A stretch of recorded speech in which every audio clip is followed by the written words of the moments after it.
Today we're going to talk about public relations in Denmark, how we can go to Denmark, but before we actually go to Denmark, we'd want to know a little more about their culture so that you may be more sensitive when you do in fact travel there. But before we get into Danish culture, we might want to discuss what culture actually is. Culture is both the physical and non-physical products of a society. This means the beliefs of the society, the language, what they think about, how they regard socioeconomic statuses, as well as the products of a society that you can see or touch, like art. Um, some religious items are physical, and other parts of a culture. Belief with the Danes is similar to belief in the United States. The country is majorly Christian.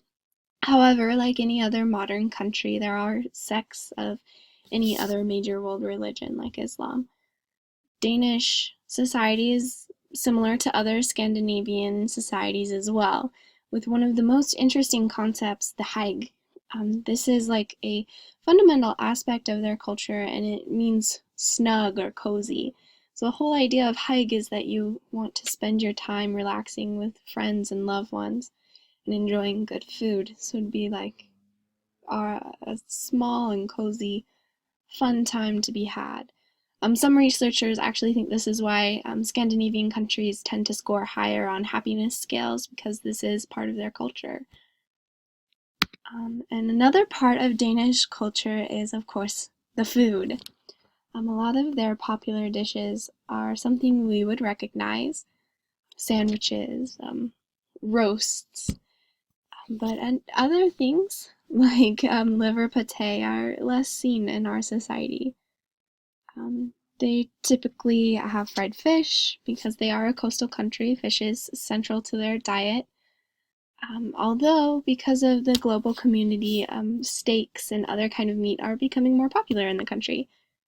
There's also this really cool dessert called ebbsklaver, and it's kind of like a donut, but it's served with jam, sugar, and it would typically have apples.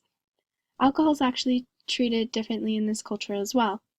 The legal drinking age doesn't exist. The age of buying is 16 in shops and 18 in bars, so they're a lot more loosely confined, and I would say that alcohol is more integrated into the society and less restrained and has less social taboo than United States outlook on alcohol. Of course, one of the big parts of any culture is the fine arts. The first of those is painting. Danish painting goes back hundreds of years, of course, because the country is fairly old and has a very rich history. You can see a lot of that in churches as the country grew through the medieval era, where painting and architecture came together to create these really awesome looking churches and like stained glass windows and anything you'd expect from cathedrals, but cooler. Frescoes, of course, are popular, and there's several popular painters, excuse me. Architecture is, of course, one of another art form, along with sculpture. There's a lot of famous Danish sculptures. The most popular, I have an image on the next slide. It's the Little Mermaid, which is a rendition of Hans Christian Andersen's stories, and he's actually really important to our culture as well. His fables. And we'll see that. Music is a little more bare bones. We tend to see more German and French composers in Western society, but there is Carl Nielsen.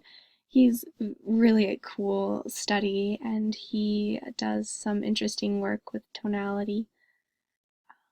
There's also several prominent Danish scientists, most notably Niels Bohr, who gives us the Bohr model with atoms. He's really cool.